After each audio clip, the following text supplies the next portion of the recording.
اعوذ باللہ من الشیطان الرجیم بسم اللہ الرحمن الرحیم الحمد للہ وکفا وسلام علی عبادہ الذین اصطفیٰ خصوصا علی محمد مصطفیٰ صلی اللہ علیہ وسلم وعلی آلہ واصحابہ وامتہ اجمعین رب اشرح لی صدری ویسر لی امری واحلل عقدۃ من لسانی یفقہوا قولی۔ حاضرین کرام، آج انشاءاللہ ہمارا الآخرہ سلسلے کا پروگرام نمبر 21 ہے، 21، اور سب ٹائٹل ہے یوم القیامہ۔ اس کا بھی یوم القیامہ سلسلے کا چھٹا پروگرام ہے، اور آج کا موضوع ہے حساب اور پیشی، اللہ کے حضور پیشی۔ لیکن اس سے پہلے کہ ہم آج کے موضوع کو شروع کریں، ہمارا ابھی پچھلے لیکچر کا جو موضوع تھا کہ روز قیامت عزت اور ذلت کے اسباب، تو اس میں ذلت کے کچھ اسباب ابھی باقی تھے، عزت والے تو ہم نے پڑھ لیے تھے، تو اب پہلے ان کو کمپلیٹ کریں گے انشاءاللہ، تو پھر آگے بڑھیں گے۔ تو جو ٹاپک چل رہا تھا وہ تھا غلول، اور اللہ کریم قرآن کریم میں فرماتا ہے کہ وَمَن يَغْلُلْ يَأْتِ بِمَا غَلَّ يَوْمَ الْقِيَامَةِ، جو کوئی خیانت کرے گا تو جو اس نے خیانت کی ہوگی اس کے ساتھ قیامت کے دن حاضر ہوگا۔ ثم توفى كل نفس ما كسبت وهم لا يظلمون، پھر ہر شخص کو اس کے اعمال کا پورا بدلہ دیا جائے گا اور ان پر ذرا ظلم نہ کیا جائے گا۔ تو رسول کریم صلی اللہ علیہ وسلم غلول سے بچنے کی انتہائی تاکید فرمایا کرتے تھے، اور غلول کہتے ہیں، اگر اس کی براڈ ڈیفینیشن دیکھی جائے اور جو کہ ہمیں قرآن حدیث سے معلوم ہوتی ہے، غلول کہتے ہیں سرکاری مال میں خیانت کرنے کو۔ ٹھیک ہے، اگر آپ کسی فرد کا مال ناجائز طریقے سے لیں تو وہ چوری یا ڈاکہ ہوتا ہے، لیکن غلول یہ ہے کہ کسی انفرادی شخص کا مال نہیں ہے بلکہ امت کا مشترکہ مال ہے، یہ سرکاری مال ہے بالعموم۔ تو یہ انتہائی مذموم اور بہت سنگین جرم ہے، اور یہ ایسا جرم ہے کہ نبی کریم صلی اللہ علیہ وسلم نے اس کی معافی پہ بہت زیادہ ریسٹرکشنز، اس کی حتیٰ کہ اس کی معافی پہ بھی کافی پابندیاں لگا دیں۔ ایک شخص نبی صلی اللہ علیہ وسلم کی خدمت میں کچھ مال لے کر آیا مقررہ مدت کے بعد، آپ نے فرمایا جی جو کچھ بھی ہے لے آؤ، سوئی بھی لے آؤ، دھاگا بھی ہے، جو کچھ ہے لے آؤ۔ تو ایک شخص رسی یا غالباً ایسی کوئی چیز لے کر آیا، تھوڑی دیر بعد، کچھ دیر کے بعد، جب مقررہ ٹائم گزر چکا تھا، تو آپ نے فرمایا جاؤ اس کو لے جاؤ، اب قیامت کے دن یہ لے کر آنا، میں تم سے نہیں لیتا، کیونکہ اس وقت وہ مال تقسیم ہونا تھا، اور تقسیم تو پورے جمع شدہ اسباب کو دیکھ کر کی جاتی ہے۔ اب یہ ایک رسی ایکسٹرا آ گئی، تو اب اس کو میں کیسے تقسیم کروں، کس کو دوں؟ تو یہ نبی کریم صلی اللہ علیہ وسلم نے غلول کو انتہائی ناپسند فرمایا، اور ہمیں ابھی پڑھتے ہیں، حدیث میں ہے، طویل حدیث ہے، اور یہ صحیح بخاری اور مسلم دونوں میں ہے کہ میں تم میں سے کسی کو ہرگز اس طرح نہ دیکھوں کہ قیامت کے دن اپنی گردن پر ایک بلبلاتا ہوا اونٹ لادے میدان حشر میں آئے اور مجھے کہے کہ یا رسول اللہ میری مدد کیجیے، تو میں کہوں گا میں تمہاری کوئی مدد نہیں کر سکتا، میں نے تمہیں پیغام پہنچا دیا تھا۔ اور نہ میں کسی کو دیکھوں کہ اسی طرح ایک گھوڑا اس کی گردن پہ لدا ہوگا اور وہ لے کر آئے، اور وہی سوال جواب پھر۔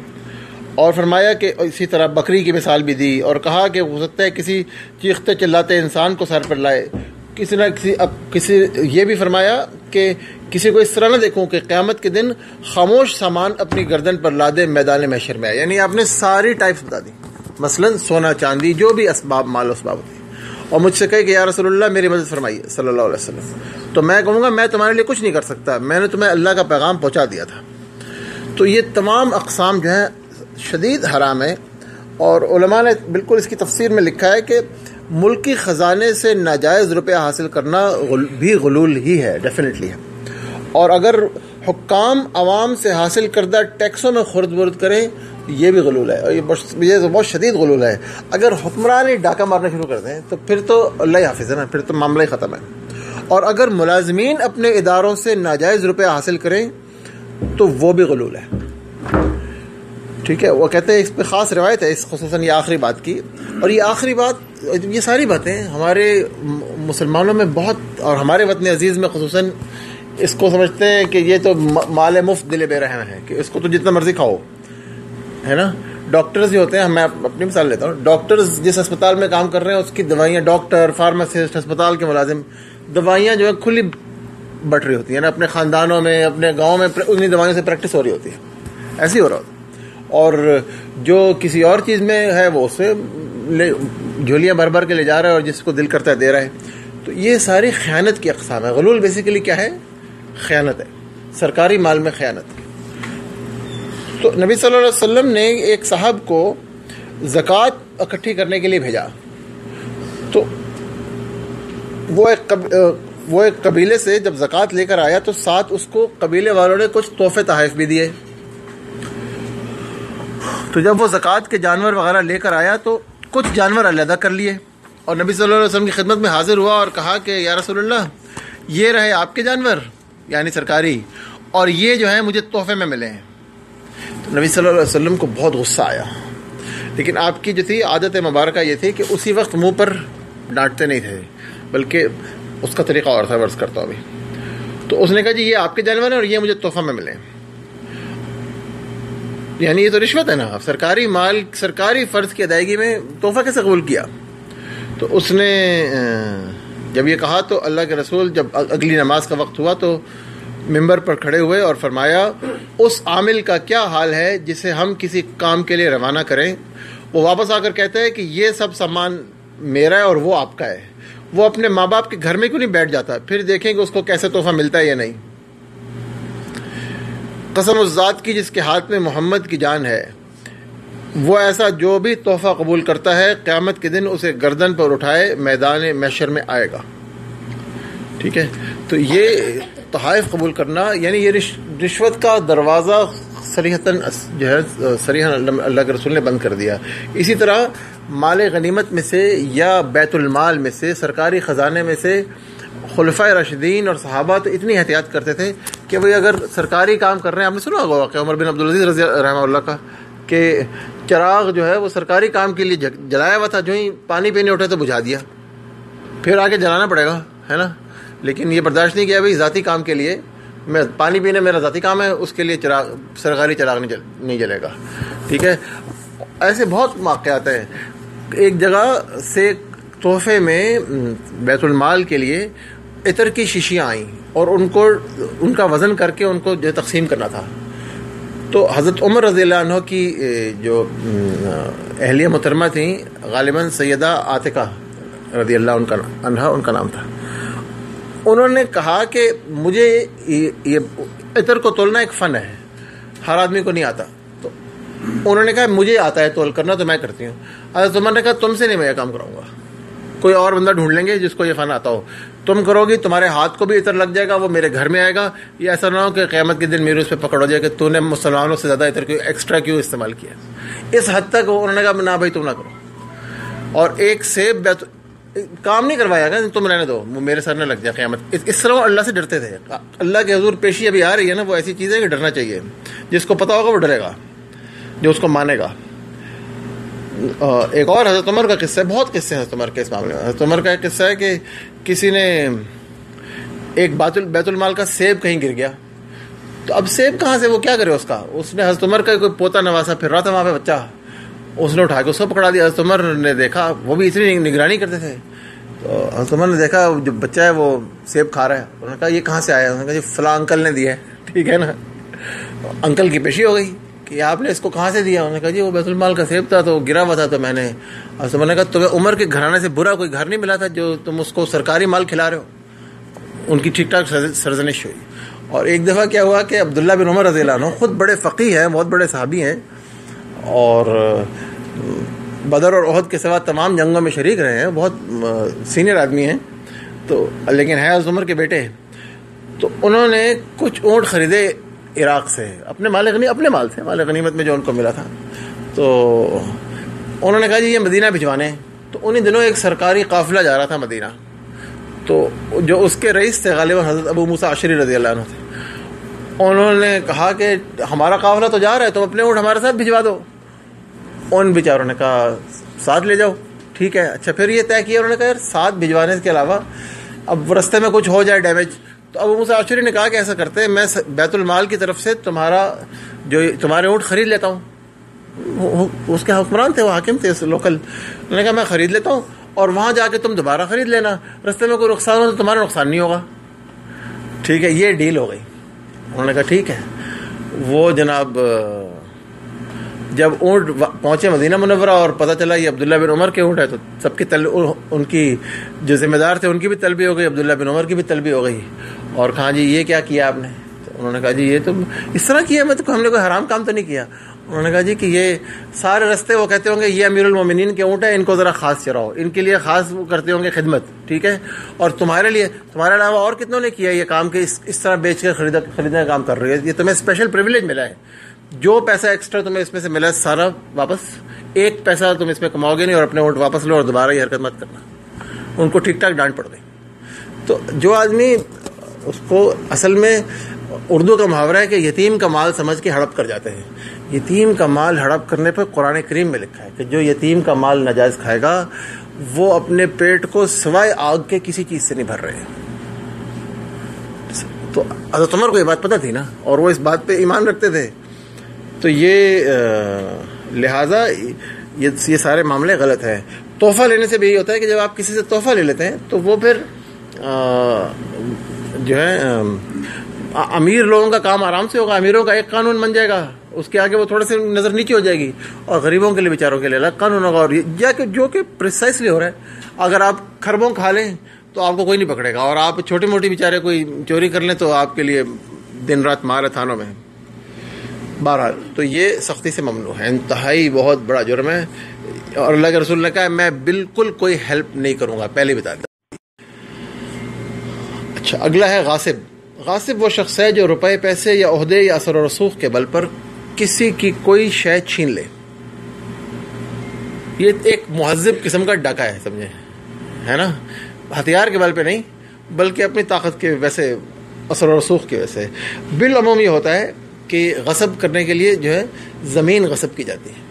اس کی ایک مثال یہ ہے کہ پڑوسی کی زمین میں سے تھوڑا سا ملا لیا. یہ تو بہت، جیسے پنجابی میں شریکہ کہتے ہیں نا، تو شریکے میں تو یہ بہت عام ہے کہ شریکوں کی زمین تھوڑی سی ڈال لی. اچھا، آپ کو گھر ایک خاص پلاٹ تک آپ کو پلاٹ ملا ہے جس میں گھر بنایا ہے، سڑک کا بھی کچھ حصہ اس میں سے ڈال لیا، اس میں کیاری لگا لی، پارکنگ بنا لی، جو مرضی کیا آپ اپنے لیے. ٹھیک ہے.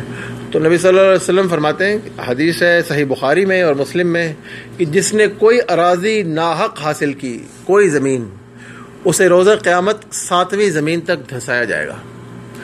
اور ایک اور حدیث آتی ہے کہ جو سوئی کے برابر بھی زمین غصب کرے گا اس کو 7 زمینوں کا توق پہنایا جائے گا، اسی توق کے ساتھ وہ آئے گا. تو بالکل سوئی کے برابر، حدیث کے الفاظ ہیں سوئی کے برابر. تو لہٰذا اس سے بہت زیادہ بچنا چاہیے، ان چیزوں سے بچنا چاہیے. کسی نے کہا جی ابھی آ رہا ہے وہ آگے کہ تھوڑی سی بھی خیانت نہیں جائز. آپ نے فرمایا چاہے پیلو کی ایک لکڑی ہو، پیلو کی ایک لکڑی درخت سے جو کر کے توڑی جاتی ہے، اگر سرکاری ہے تو اس کی خیانت بھی نہیں کرنی. اس حد اللہ کے رسول نے خود مثال دی ہے، میں نے نہیں دی ہے مثال. اچھا جی، نمبر 21، پیشہ ور بھکاری. پیشہ ور بھکاری کے لیے جو شخص بغیر ضرورت کے مانگتا ہے، اس کو ضرورت نہیں ہے اور مانگ رہا ہے، تو اس کے لیے انتہائی سخت سزا ہے. حدیث میں آتا ہے کہ جو شخص اس حالت میں مانگتا ہے کہ ضرورت کا پیسہ اسے دستیاب ہے، وہ قیامت کے روز جب میدان حشر میں آئے گا تو اس کا چہرہ جگہ جگہ سے زخمی ہوگا، یا اس کا گوشت اتر چکا ہوگا. دوسرے الفاظ میں آتے ہیں وہ اس کے سارا جو ہے نا چہرے پہ سے زخم ہوں گے. تو کسی نے عرض کیا یا رسول اللہ ضرورت کا روپیہ کتنا ہے؟ فرمایا 50 درہم یا اس کے برابر سونا. یعنی جو 1-2 دن چل سکتا ہے، بس اتنی سی بات ہے. چند دن چلنے کا جو مال ہے یا کچھ ایک لمیٹڈ سی اماؤنٹ، اس سے زیادہ انسان نہ رہے. حضرت عمر کا ایک قصہ آتا ہے کہ ایک شخص کو مانگتے ہوئے دیکھا تو آپ نے اس کو روک کے، حضرت عمر جانتے تھے دین کی روح کو، انہوں نے اس کو روک لیا اور اس کی جو گدڑی تھی وہ چیک کی تو اس میں اور بھی مال تھا. آپ نے کہا تم جو ہے ضرورت مند نہیں ہے، تو تاجر ہے، ٹھیک ہے، تو تجارت کر رہا ہے اس کی. وہ سارا اس سے چھنوا لیا، ٹھیک ہے نا، جو پہلے سے جمع کر کے رکھا. تو یہ تو کوئی طریقہ نہیں ہے. تو اسلام یہ پسند کرتا ہے کہ انسان محنت کے ساتھ کمائے. مانگنا کوئی اچھا کام نہیں ہے، بہت ہی برا کام. نماز کی پابندی نہ کرنا، میرا خیال ہے اس کو تو بتانے کی خاص ضرورت نہیں ہے. حدیث میں آتا ہے، بہرحال مستند حدیث ہے مسند احمد کی، کہ جس شخص نے نماز کی پابندی کی تو قیامت کے دن وہ اس کے لیے نور و برہان اور ذریعہ نجات ثابت ہوگی، اور جس نے نماز کی پابندی نہ کی تو نہ اس کے لیے نور ہوگا، نہ برہان، نہ ذریعہ نجات، اور وہ قیامت کے دن فرعون، قارون، حامان اور ابی بن خلف کے ساتھ کھڑا ہوگا۔ یہ چار اسلام کے اپنے اپنے وقت میں عظیم الشان دشمن ہیں، ہے نا۔ ایک بادشاہ ہے، ایک وزیر ہے، ایک دولت مند تاجر ہے، اور چوتھا جو ہے وہ نبی صلی اللہ علیہ وسلم کے دور میں یہ بہت بڑا سردار تھا، ابی بن خلف۔ یہ امیہ بن خلف کا بھائی تھا، اور دونوں بھائی بہت بڑے دشمن اسلام تھے۔ اس نے یہ وہ واحد شخص ہے، اچھا کیا ابو بکر بھائی نے توجہ دلا دی، یہ وہ واحد شخص ہے جس کو نبی کریم صلی اللہ علیہ وسلم نے اپنے ہاتھ سے قتل کیا ہے۔ اپنی پوری زندگی میں ایک آدمی نبی کریم صلی اللہ علیہ وسلم نے اس کو نیزے سے، اس پر ہم نے جب غزوہ احد پڑھا تھا تو ہم نے پڑھا تھا، تو اس پہ نیزے سے حملہ فرمایا اور اس کی گردن پہ زخم لگا اور اسی سے وہ مرا جا کے۔ تو اس قدر یہ، اور یہ نبی صلی اللہ علیہ وسلم کو قتل کی دھمکیاں دیتا تھا بہت زیادہ، تو یہ وہ اس طرح مرا۔ وہ نماز کے جو ہم اصل میں اب یہ ٹاپک شروع کر دیا تو ختم ہی نہیں ہوگا۔ نماز تو دین کا اہم ترین بنیادی ترین رکن ہے، اس پہ کوئی بات ہی نہیں ہے۔ پڑھیں گے آگے بھی آئے گا کچھ حصہ انشاءاللہ۔ 23 غیبت کرنے والا یا چغل خور۔ غیبت کیا ہے کہ کسی شخص میں کوئی برائی ہے اور آپ اس برائی کا ذکر کریں جبکہ وہ شخص موجود نہیں ہے، تو اگر آپ سچ بول رہے ہیں تو غیبت ہے، اور اگر آپ نے کوئی جھوٹی بات کی ہے تو وہ کیا ہے؟ وہ بہتان ہے، وہ اس سے بڑا جرم ہے۔ ٹھیک ہے، قیامت کے دن اس کے پاس کوئی غالباً ایک لاش لائی جائے گی اور کہا جائے گا کہ جس طرح تو اس کو زندہ حالت میں کھاتا تھا اس طرح اب اسے مردہ حالت میں کھا، اور اس کو کھانے پر مجبور کیا جائے گا، واللہ عالم۔ اور بھی غیبت کو تو اللہ پاک نے قرآن میں نام لے کے اس کی مذمت فرمائی ہے، یہ بہت ہی برا کام ہے۔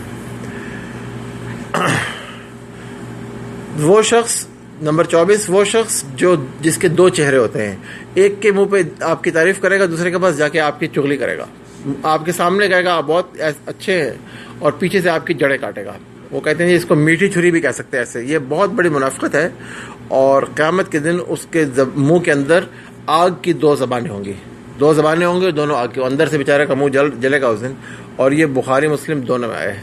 تو یہ درست طریقہ نہیں ہے۔ اگر آپ کسی شخص میں کوئی برائی سمجھتے ہیں اس کے سامنے اس کو بتائیں، یہ بھی غیبت کی ٹائپ ہے نا، یہ بھی آپ سمجھ لیجئے کہ غیبت کی ٹائپ ہے کہ پیچھے اس کی برائیاں کر رہا ہے اور اس قدر مکار ہے کہ سامنے تعریفیں بھی کر رہا ہے، یہ ذرا ایکسٹرا اسپیشل قسم کا غیبت ہے۔ بت گری یا صورت بنانا، تصویریں بنانا، ان کی بت تراشنے پر تو کی حرمت پہ تو کوئی اختلاف رائے ہے ہی نہیں۔ تصاویر پر بھی اچھا خاصا علماء کا گروہ متفق ہے، ایک قلیل گروہ ہے، اب وہ گروہ اتنا قلیل نہیں رہا، لیکن اس سے پہلے بہرحال اکثر علماء کی اس پہ رائے یہ تھی کہ تصویر جو ہے یہ اس کے حلال نہیں ہے سوائے بہت ہی استثنائی صورتوں کے۔ بہرحال نبی صلی اللہ علیہ وسلم نے فرمایا کہ جو لوگ تصویریں بناتے ہیں انہیں قیامت کے دن کہا جائے گا کہ جو تم نے تخلیق کیا ہے اسے زندہ کرو، یعنی جو تصویر، ایک اور حدیث میں ہے کہ جو تصویر بنائی ہے اس میں روح پھونکو، اور وہ اس میں روح نہیں پھونک سکے گا تو پھر اس کو جہنم میں ڈالا جائے گا۔ یہ ساری جو ہے ہیں جو جن وجوہات سے قیامت کے دن ذلت نصیب ہوگی۔ ایک اور ہے ریاکاری۔ قرآن کریم کی آیت ہے کہ جس روز ساق کی تجلی ہوگی، ٹھیک ہے جی، اور لوگوں کو یا ساق کو کھولا جائے گا، پنڈلی کو کھولا جائے گا، واللہ عالم۔ یہ ایک ایسا موضوع ہے جس کی تفصیل ہم نہیں جانتے، یہ متشابہات میں سے ہے۔ اللہ کریم پنڈلی کھولے گا، وہ پنڈلی کیا ہے، کیسی ہے، یہ صرف اللہ کو پتہ ہے، ہم اس کی تفصیل میں نہیں جاتے، پر ہم اس پہ ایمان رکھتے ہیں انشاءاللہ۔ اور لوگوں کو سجدہ کرنے کے لیے بلایا جائے گا، تو یہ لوگ سجدہ نہ کر سکیں گے اور ان کی آنکھیں جھکی ہوئی ہوں گی اور ذلت ان پر چھا رہی ہوگی، کیونکہ دنیا میں جب یہ صحیح سالم تھے اس وقت جب سجدوں کے لیے انہیں بلایا جاتا تھا تو یہ انکار کرتے تھے۔ تو مراد یہ ہے کہ جو شخص دنیا میں خالص اللہ کے لیے سجدہ کرتا تھا وہ تو سجدے کی توفیق اس کو مل جائے گی، یہ صرف مسلمانوں کے لیے ہوگا۔ یہ جس مرحلے پر یہ ہوگا قیامت میں، ہم پڑھیں گے آگے انشاءاللہ، اس وقت تک کفار سب جا چکے ہوں گے، اپنے اپنے جہنم میں پھنک چکے ہوں گے، یہ صرف اہل ایمان کے ساتھ یہ معاملہ ہوگا۔ تو اہل ایمان یا اہل ایمان کے دعویٰ دار، یعنی جن لوگوں نے کلمہ پڑھا ہوگا، تو ان میں جو ریاکاری کے لیے نماز پڑھتا ہوگا اس کو سجدے کی توفیق نہیں ہوگی، بلکہ اس کی پیٹھ جو ہے وہ تختہ ہو جائے گی اور سجدہ نہیں کر سکے گا. اور جو سچے دل سے سجدہ کرتے تھے، نماز پڑھتے تھے، ان کے لیے وہ سجدہ کر سکیں گے. نمبر 27 ہے قتل. قیامت کے دن مقتول اپنے قاتل کو اس طرح لائے گا کہ قاتل کی پیشانی اور سر اس کے ہاتھ میں ہوں گے. وہ قاتل کو جو ہے پکڑ کے لائے گا اور اس کی رگوں سے، اس کی اپنی رگوں سے خون بہ رہا ہوگا، اور وہ کہہ رہا ہوگا اے میرے رب، اس نے مجھے قتل کیا تھا. یہ کہتے کہتے وہ قاتل کو عرش کے قریب لے جائے گا. ترمذی کی حدیث ہے. اور بھی ہم پڑھیں گے کہ حقوق ادا کیے بغیر کوئی شخص جنت میں نہیں جا سکے گا. پہلے حق ادا کرنے پڑیں گے. وہ کیسے ادا ہوں گے وہ پڑھیں گے ابھی انشاءاللہ. نمبر 28 ہے سود خوار. قرآن کریم کی آیت ہے، جو لوگ سود کھاتے ہیں وہ قبروں سے اس حالت میں اٹھیں گے جیسے کسی شیطان نے انہیں چھو کر باولا کر دیا ہے. حدیث میں آتا ہے کہ وہ جب قیامت کے دن اٹھیں گے تو پاگلوں کی شکل ہوگی ان کی، یہ جیسے کہ قرآن میں آیا. اور یہ بھی ہے کہ جو شخص 10 یا 10 سے زائد افراد کے معاملات کا ذمہ دار ہوگا، ہمیں سے ہر آدمی چاہتا ہے کہ جی میں بادشاہ بن جاؤں یا حکمران بن جاؤں یا کوئی چیف بن جاؤں یا کچھ نہ کچھ بن جاؤں، صدر بن جاؤں، وزیر اعظم بن جاؤں، گورنر، نعوذ باللہ استغفر اللہ، اللہ بچائے ان سب مصیبتوں سے. تو ہیڈ ہی بن جاؤں، چلو کہیں کا چھوٹا موٹا سا، ٹھیک ہے. تو جو شخص 10 یا 10 سے زیادہ افراد کے معاملات کا ذمہ دار بنایا گیا، وہ اللہ کے حضور اس حالت میں حاضر ہوگا کہ اس کے ہاتھ گردن کے ساتھ طوق کی مانند بندھے ہوئے ہوں گے. یا تو اس کا نیک طرز عمل اسے چھڑا لے گا یا اس کے گناہ اس کو ہلاک کر دیں گے. یا عدل، دوسری حدیث میں آتا ہے، یا عدل اس کو چھڑا لے گا یا ظلم اس کو ہلاک کر دے گا. اور اسی طرح بندی بندی حالت میں وہ جہنم میں پھینک دیا جائے گا اگر ظالم ہوا تو. یعنی جو آدمی 10 یا چند لوگوں کے درمیان، ایک روایت میں یہ بھی آتا ہے کہ اے ابو ذر، 2 آدمیوں کے درمیان بھی فیصلہ نہ کرنا کبھی، 2 کے درمیان بھی، یہ بھی آتا ہے. جو کم سے کم تعداد تو 2 ہی ہوگی نا. تو بہرحال اس میں عدل کرنا ضروری ہے. اہم بات یہ ہے کہ عدل کرنا ہے. اور نمبر 30 ہے، اور یہ اسی کی مثال ہے، کہ جس آدمی کی 2 بیویاں ہوں اور وہ ان میں سے کسی ایک کی طرف جھک جائے، یعنی دونوں میں عدل سے کام نہ لے، وہ قیامت کے روز اس طرح آئے گا کہ اس کا آدھا دھڑ گرا ہوا ہوگا، یعنی وہ فالج زدہ ہوگا. اور یہ روایت ہے ابو داؤد کی. یہ مختلف وہ معاملات ہیں جو قیامت کے دن ذلت کا سبب ہیں. اللہ سبحانہ و تعالی ہمیں ان تمام معاملات سے بچا لے، ہماری حفاظت فرمائے. اب انشاءاللہ آگے بڑھتے ہیں. اچھا جی، آج کا ہمارا موضوع جو ہم نے شروع میں عرض کیا تھا وہ تھا اللہ کے حضور پیشی اور حساب کتاب.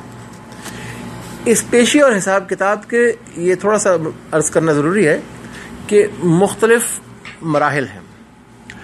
ٹھیک ہے، ایک تو اللہ کے حضور کھڑا ہونا ہے، ایک اعمال ناموں کا دائیں یا بائیں ہاتھ میں ملنا ہے. اعمال نامہ پیش ہوگا، اس کو پڑھنا پڑے گا اور پھر اس کو دائیں یا بائیں ہاتھ میں وہ آٹومیٹیکلی دیا جائے گا. پھر ایک مرحلہ ہے کہ اس کو میزان میں وہ تلیں گے.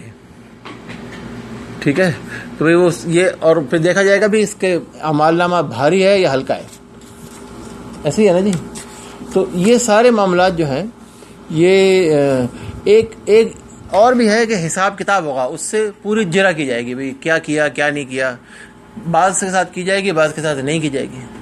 اور پھر آخر میں پل صراط کا قصہ ہے. اور پل صراط سے پہلے بھی حوض کوثر کا تذکرہ پڑھیں گے انشاءاللہ، وہ آج کا موضوع نہیں ہے. اور شفاعت کا بھی معاملہ ہے، کچھ تو ہم نے پڑھی تھی. ایک شفاعت کبریٰ تو ہم نے پڑھ لی تھی، اور بھی شفاعت کے معاملے ہیں. تو یہ سب، اور قیامت کے روز کچھ مکالمات ہوں گے، کچھ ڈائلاگز ہیں جو قرآن میں آئے ہیں، کہ اللہ پاک قرآن میں بیان فرماتا ہے، کئی ڈائلاگز ہیں. تو وہ ہم پڑھیں گے آہستہ آہستہ انشاءاللہ. تو یہ حساب کتاب کے جو سٹیپس ہیں، ایک اللہ کے حضور پیشی ہے، اور ایک اعمال ناموں کا ملنا ہے، اور ایک ترازو میزان میں اس کا تول ہونا ہے. یہ 3 میجر سٹیپس ہیں. ٹھیک ہے، ان میں ترتیب کیا ہے یہ اللہ اور اس کا رسول ہی بہتر جانتے ہیں، ہم نہیں جانتے ہیں. ٹھیک ہے، اس میں مختلف اندازے قائم کیے گئے ہیں، اور ان کی بنیاد پہ میں آپ سے کچھ عرض کر دیتا ہوں. گو کہ اس میں بھی اختلاف کی گنجائش ہے، یہ حتمی بات نہیں ہے، یہ صرف یہ ایک رائے ہے جو قائم کی گئی ہے، اور اس میں اختلاف کی گنجائش ہے. بہرحال یہ معاملہ ہے انتہائی اہم. یہ سمجھ لیجئے کہ یہ پیشی اور حساب کتاب جو ہے یہ بہت ہی اہم معاملہ ہے. یہی تو معاملہ ہے جس کے لیے ہم دنیا میں زندہ ہیں. اسی سے اچھی خیریت سے گزرنے کے لیے. اللہ پاک سورہ مطففین میں فرماتا ہے الا یظن اولئک انہم مبعوثون، کیا یہ لوگ یہ سمجھتے نہیں ہیں کہ یہ ایک دن اٹھائے جانے والے ہیں. لیوم عظیم، ایک بہت عظیم دن کے لیے. یوم یقوم الناس لرب العالمین، جس دن لوگ کھڑے ہوں گے رب العالمین کے حضور. تو یہ اس دن کی مین بہت ہی اہم صفت ہے. اور ترمذی اور احمد میں روایت ہے کہ قیامت کے روز لوگ 3 بار پیش کیے جائیں گے. اس حدیث کی بنیاد پر ایک یہ رائے قائم کی گئی ہے. 2 مرتبہ جھگڑنا اور عذر کرنا ہوگا، اور تیسری مرتبہ ہاتھوں میں نامہ اعمال اڑ کر پڑیں گے، بعض کو دائیں ہاتھ میں اور بعض کے بائیں ہاتھ میں. اس سے یہ معلوم ہوتا ہے کہ اعمال نامہ ملنا جو ہے وہ پیشی اور عذر معذرت کے بعد کا مرحلہ ہے. واللہ عالم، معلوم یہ ہوتا ہے. اور اگر سورہ کہف کی آیت 48 اور 49 بھی پڑھیں تو اس سے بھی یہی ترتیب معلوم ہوتی ہے. آیت 48 میں کہا کہ وَعُرِضُوا عَلَىٰ رَبِّكَ صَفًّا، کہ وہ رب کے پاس صف در صف جو ہے وہ صفیں بنی ہوں گی اور وہ باری باری رب کے سامنے پیش ہو رہے ہوں گے، حاضری ہو رہی ہوگی. اور اگلی آیت میں کہا وَوُضِعَ الْكِتَابُ، ٹھیک ہے، کہ اس کے بعد وہ کتاب یعنی اعمال نامہ پیش ہوگا. واللہ عالم. اس کے برخلاف بھی ایک دلیل ہے، میں اس تفصیل میں نہیں جاتا. یہ بھی آتا ہے کہ میزان ہو سکتا ہے کہ میزان پہلے ہو، اس کا بھی امکان ہے، جو تلنا پہلے ہو اور رائٹ لیفٹ دائیں بائیں ہاتھ میں ملنا بعد میں ہو. واللہ عالم. اچھا جی، اب اس پیشی میں جب اللہ کے حضور جو پیشی ہوگی اس میں تمام مخلوقات، جن اور انس اور فرشتے اور حتیٰ کہ حیوانات اللہ کے حضور پیش ہوں گے. میں آپ کو سب کی دلیل سناتا ہوں باری باری. اللہ کریم فرماتے ہیں اور سورہ حاقہ ہے یومئذ تعرضون لا تخفى منکم خافیہ، اس دن تمہاری پیشی ہوگی اور تمہارا کوئی راز خفیہ نہیں رہے گا. جس راز پہ آپ کو ڈر ہے نا اس سے آج ہی معافی مانگ لیں. ہو سکتا ہے معافی مانگ لیں تو ہم مٹ جائے، ہے نا. ہر چیز کی معافی ابھی مانگ لیں. اس دن اگر کوئی لے گئے ساتھ تو پھر اچھی بات نہیں ہے. اس سے مجھے یاد آیا وہ جب ہم غلول پڑھ رہے تھے تو حضرت عبداللہ بن مسعود رضی اللہ عنہ کی بھی اس میں ایک کہانی ہے چھوٹی سی، سننے والی، اچھی ہے، مختصر ہے. کہ اب غلول یہ ہے کہ جس نے کوئی چیز چھپائی وہ قیامت کے دن لے کر آئے گا. اللہ پاک نے قرآن میں فرمایا ہے. تو عبداللہ بن مسعود رضی اللہ عنہ کا قصہ یہ ہوا کہ حضرت عثمان نے آرڈر کیا کہ جس کے پاس قرآن کریم کی کوئی کاپی ہے وہ اسے جلا دے، وہ اسے پیش کر دے تاکہ وہ جلا دیا جائے. اور ہم صرف جو سرکاری آفیشیل ورژن تھا قرآن کریم 6-7 جو ہے آپ کو معلوم ہے لہجوں میں اور اس طریقوں سے قرأتوں میں پڑھا جا رہا تھا. تو حضرت عثمان کے آرڈر سے امت کو ایک قرأت پر متفق کر دیا گیا. اور یہ بالکل ان کا بہت بڑا کارنامہ ہے حضرت عثمان رضی اللہ عنہ کا. مگر اختلاف رائے بھی ہوتا ہے. تو عبداللہ بن مسعود رضی اللہ عنہ کو اس سے اختلاف تھا. انہوں نے کہا یہ میں نے خود نبی صلی اللہ علیہ وسلم سے سن کے لکھا ہے، میرے پاس اوتھینٹک اللہ کے رسول سے سنا ہوا ہے، اس کو میں جلا ڈالوں. تو انہوں نے کہا میں تو حوالے نہیں کروں گا، یہ میرا غلول ہے. اپنے شاگردوں سے کہا یہی میرا غلول ہے، یہ میں قیامت کے دن جو ہے نا لے کر آؤں گا انشاءاللہ. وہ اس پہ فخر کرتے، خوشی مناتے تھے کہ چلو میں یہ خود نبی صلی اللہ علیہ وسلم سے سن کے میں نے قرآن جمع کیا ہے، تو یہ وہ میں جو ہے اس کو یہی میرا راز ہے، یہی میرا غلول ہے، اس کو میں لے کر آؤں گا اپنے ساتھ اللہ کے پاس. بہرحال یہ تو ضمناً مجھے یاد آ گیا.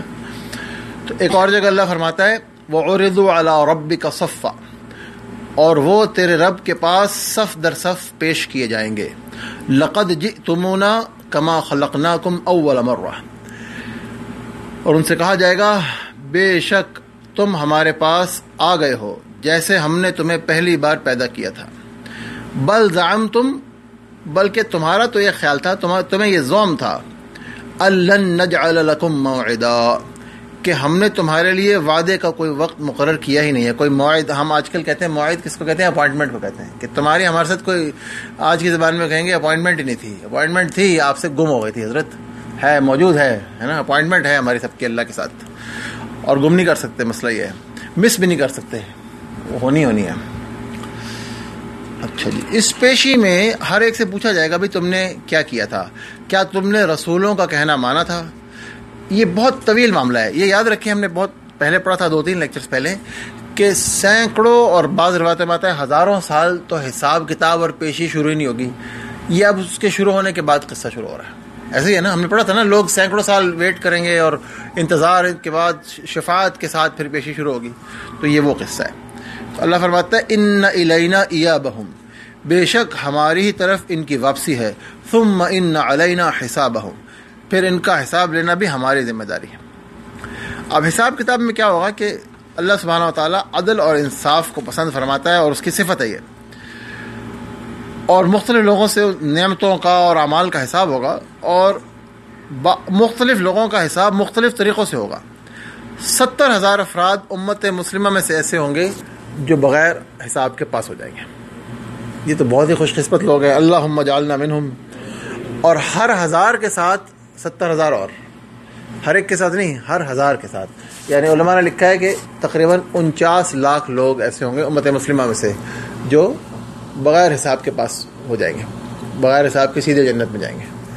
اللہم اجعلنا منہم. ہو سکتا ہے شہداء ہوں، ہو سکتا ہے اور بھی اللہ والے لوگ ہوں. بہرحال تو یہ ایک تو یہ طریقہ ہے. اچھا، میں عرض کر رہا تھا کہ پیشی ہر ایک کی ہوگی، فرشتوں کی بھی پیشی ہوگی، ٹھیک ہے، ہر انسان کی پیشی ہوگی. یہ یاد رکھیں. اللہ کے رسول فرماتے ہیں کلکم راعٍ وکلکم مسئول.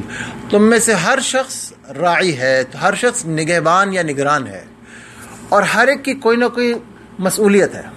آگے فرمایا، حدیث میں تفصیل آتی ہے کہ جو مرد ہے وہ اپنے کاروبار پر اور گھر والوں پر نگران ہے، اور اس سے گھر والوں کے متعلق سوال ہوگا بھی تم نے ان کو کیسے پالا تھا، کیا کیا تھا. اور عورت اپنے شوہر کے بچوں اور مال پہ نگران ہے، کیسے بچوں کی تربیت کی تھی، نہیں کی تھی، بچوں کے ساتھ کیا معاملہ کیا تھا، اور مال اپنے شوہر کے مال کی حفاظت کی تھی، نہیں کی تھی، پورا. اور جو غلام ہے یا ملازم ہے وہ اپنے مالک کے مال میں اور اس کام میں نگہبان ہے، ٹھیک ہے. اور جو حکمران ہے، حدیث کے الفاظ ہیں، اور جو حکمران ہے وہ تو پوری اپنی، وہ تو ہے ہی ہے، وہ تو ہے ہی ان سب کا ذمہ دار. اس سے بھی سوال ہوگا، ان میں سے ہر ایک سے سوال ہوگا کہ تم نے کیا کیا تھا، ذرا بتاؤ جی. حساب کتاب آڈٹ ہوگا اس کا پراپر. تو میں عرض کر رہا تھا کہ فرشتوں سے بھی جواب طلبی کی جائے گی. اللہ فرماتا ہے، اور غالباً سورہ سبا ہے، جی ہاں، کہ جس روز اللہ سارے انسانوں کو اکٹھا فرمائے گا، پھر فرشتوں سے پوچھے گا کہ کیوں بھئی یہ مشرک کیا تمہاری عبادت کرتے تھے، کیونکہ مشرک کرتے ہیں نا فرشتوں کی عبادت. تو فرشتے عرض کریں گے اے اللہ آپ کی ذات شرک سے پاک ہے، آپ ہمارے ولی ہیں، نہ کہ یہ لوگ. یہ تو اصل میں جنوں کی عبادت کرتے تھے، حالانکہ وہ جنوں کی عبادت نہیں کرتے تھے، لیکن کیونکہ جنوں کے سکھانے پر یہ غلط کام وہ کرتے تھے تو حقیقتاً اس کو فرشتوں نے کہا یہ انہی کی عبادت کرتے تھے. حقیقت کے اعتبار سے یہ بات درست ہے. اور ان مشرکوں کی اکثریت ان جنوں پر ایمان لائی بھی تھی. بہرحال اس وقت پھر ان کو کہا جائے گا کہ اب تم ایک دوسرے کو کوئی فائدہ نقصان نہیں پہنچا سکتے، اور اب تمہیں ظالموں کو آگ کا مزہ چکھنا پڑے گا. رسولوں سے بھی جواب طلب کیا جائے گا. سورہ مائدہ میں آتا ہے جس روز اللہ سارے رسولوں کو جمع کر کے پوچھے گا تمہیں کیا جواب دیا گیا، وہ عرض کریں گے ہم کو نہیں پتا، غیب کا علم آپ ہی کو ہے، ٹھیک ہے. اور سورہ مرسلات میں ہے وَإِذَا الرُّسُلُ أُقِّتَتْ، کہ رسولوں کی حاضری کا وقت آ پہنچے گا. تو اس میں ایک مثال بھی اللہ نے دی ہے، سارے رسولوں کی ظاہر مثال نہیں دی. ایک مثال ہے حضرت عیسیٰ علیہ السلام کی، اور سورہ مائدہ میں آتا ہے، میں آپ کو اس کا خلاصہ سناتا ہوں، وقت کی کمی ہے، کہ عیسیٰ علیہ السلام سے اللہ پاک دریافت فرمائیں گے کہ اے عیسیٰ تم نے ان کو کہا تھا کہ سوال جواب پراپر جیسے کہ عدالت ہوتی ہے ویسے ہوگا، تم نے ان کو کہا تھا کہ مجھے اور میری ماں کو خدا بنا لو. تو حضرت عیسیٰ عرض کریں گے سبحان اللہ، اے اللہ آپ پاک ہیں، میرا تو یہ کام تھا ہی نہیں کہ میں ایسی بات کہوں جس کا کہ مجھے حق نہیں ہے، اور اگر میں ایسا کہتا تو آپ کے علم میں ضرور ہوتا، ٹھیک ہے. جب اللہ کے علم میں کوئی بات نہیں ہے اس کا مطلب وہ چیز نہیں ہے. بہرحال اور وہ آگے عرض کرتے ہیں عیسیٰ علیہ السلام کہ اللہ اگر آپ ان کو عذاب دیں تو آپ کے بندے ہیں، آپ کو حق ہے، اور بالکل ہیں وہ، اور اگر آپ معاف فرما دیں تو آپ غالب اور حکمت والے ہیں. تو عیسیٰ علیہ السلام کی بھی جو ہے اس بات پر کہ ان کو اللہ کا بیٹا کہا گیا پوچھ گچھ کی جائے گی. اور اللہ کے ولی جو اللہ کے نیک بندے ہیں جن کی لوگ عبادت کرتے ہیں، مثال کے طور پہ کوئی اللہ کا بندہ ہے وہ فوت ہو گیا، اب اس کے قبر پہ لوگ عرس مناتے ہیں، جا کے سجدے کرتے ہیں، طرح طرح کے شرک کرتے ہیں، ان بیچاروں کو بھی اس وجہ سے اللہ کے حضور پیش کیا جائے گا اور پوچھا بھی جائے گا ان سے کہ آپ نے یہ کہا تھا. پھر وہ بیچارے کہیں گے کہ یا اللہ وہ چیک کر لیں گواہیاں، اور آپ کو تو پتہ ہی ہے کہ ہم نے تو ایسا نہیں کہا تھا. لیکن اس وجہ سے ان بیچاروں کا نقصان ہو جائے گا خام خواہ میں. جنات سے بھی سوال کیا جائے گا، کیونکہ جنوں نے انسانوں کو بہت گمراہ کیا ہے. ہر شخص کے ساتھ ایک شیطان جن لگا ہوا ہے، ان کی بھی پیشی اور پوچھ گچھ ہوگی. اور یہ بھی آتا ہے کہ تمام کفار اور مشرکوں سے بھی جو ہے وہ تو خیر تمام انسانوں سے پوچھ گچھ کی جائے گی، ان کی گناہوں کے لحاظ سے درجہ بندی کی جائے گی. مختلف گناہوں والے مختلف طریقوں سے پیش ہوں گے. جو لیڈرز ہیں ان کی اور طرح پیشی ہوگی، یہ ہم پڑھیں گے انشاءاللہ. اس کی قرآن میں کافی تفصیل آئی ہے کہ جو بڑے بڑے لیڈرز ہوں گے کفر کے اور گمراہی کے، ان کے ساتھ قیامت کے دن کیا سلوک ہوگا، کیا باتیں ہوں گی، وہ تو ہم انشاءاللہ پڑھیں گے. بہرحال تمام مشرکوں سے اور ان کے اپنے اپنے گناہوں کے حساب سے سوال ہوگا. جو قیامت کے منکر تھے ان کو اللہ بلا کے پوچھے گا، ہاں بھائی یقین آ گیا، یہ وقت جس کا ہم ذکر بار بار کرتے تھے یہ ہے کہ نہیں ہے، آج ہے کہ نہیں. بار بار یہ قرآن میں کئی جگہ ہے. اور منافقین کے بارے میں آتا ہے کہ اللہ پاک ایک شخص کو بلائے گا اور کہے گا کہ اے شخص میں نے تجھے دنیا میں عزت نہیں بخشی تھی. وہ کہے گا بخشی تھی. فرمائے گا سرداری نہیں دی تھی. سرداروں میں منافقت اور ظلم کا جو عنصر ہے زیادہ ہے. یہ حدیث کے میں آتا ہے، میں نے آپ کو پہلے سنا چکا ہوں. تجھے بیوی نہیں دی تھی. یہ ساری نعمتیں جو اللہ اس کو گنا رہا ہے. اور کیا تجھے گھوڑے اور اونٹ تیرے لیے مسخر نہیں کیے تھے؟ کیا میں نے تجھے اپنی قوم پر حکمرانی کرنے کا موقع نہیں دیا تھا جس میں سے تو 1/4 معاوضہ بھی لے لیتا تھا؟ ٹھیک ہے، وہ اپنا ٹیکس بھی تو لیتا تھا نا بہت سے. تو وہ سب کہے گا کیوں نہیں میرے رب، یہ سب کچھ تو نے مجھے دیا. تو اللہ فرمائے گا تو پھر کیا تو مجھ پر ایمان لایا؟ تو کیا عمل کیے؟ وہ کہے گا یا رب میں تجھ پر ایمان لایا، تیری کتاب پر، تیرے رسولوں پر، میں نے نمازیں پڑھی، روزے رکھے، صدقے کیے. خوب اپنی تعریفیں کرے گا. اچھا ہوگا جھوٹا، ہوگا منافق. تو اللہ پاک فرمائے گا ٹھہر جاؤ، ابھی ہم تمہارے خلاف گواہ لاتے ہیں. وہ بڑا حیران ہوگا. وہ کہے گا میرے خلاف کون گواہی دے سکتا ہے؟ تو آرڈر ہوگا کہ اس کے منہ پہ مہر لگا دو اور اس کی جو ہے نا جسم گواہی دے گا. پھر اس کی ران اور اس کا گوشت اور اس کی ہڈی اس پر گواہی دیں گے. اور ایک ایک جو ہے اس کی زبان اس کے خلاف بولے گی، اور اس کی کھال اور اس کی جو جسم کے اعضاء. ذرا یہ پکچر سوچنے والی ہے کہ ایک آدمی کھڑا ہے، منہ اس کا بند کر دیا گیا اور باقی اس کے اعضاء، کبھی اس کا ہاتھ بول رہا ہے، کبھی اس کا پاؤں بول رہا ہے. حدیث میں آتا ہے، ایک اور حدیث میں آتا ہے کہ سب سے پہلے بائیں ٹانگ اس کی جو ہے وہ گواہی دے گی. پتہ نہیں اس میں کیا مسئلہ ہے مگر یہ حدیث کے الفاظ ہیں. تو وہ اس کو جب وہ سارے بول چکیں گے تو وہ کہے گا کہ بدبختوں میں تو تمہیں بچانے کے لیے جو ہے نا یہ، پھر اس کے آرڈر ہو جائے گا کھولنے کا. وہ کہے گا میں تو تمہیں تو بچا رہا تھا، اب جلنا آگ میں. اپنے جسم سے وہ ڈائلاگ کرے گا.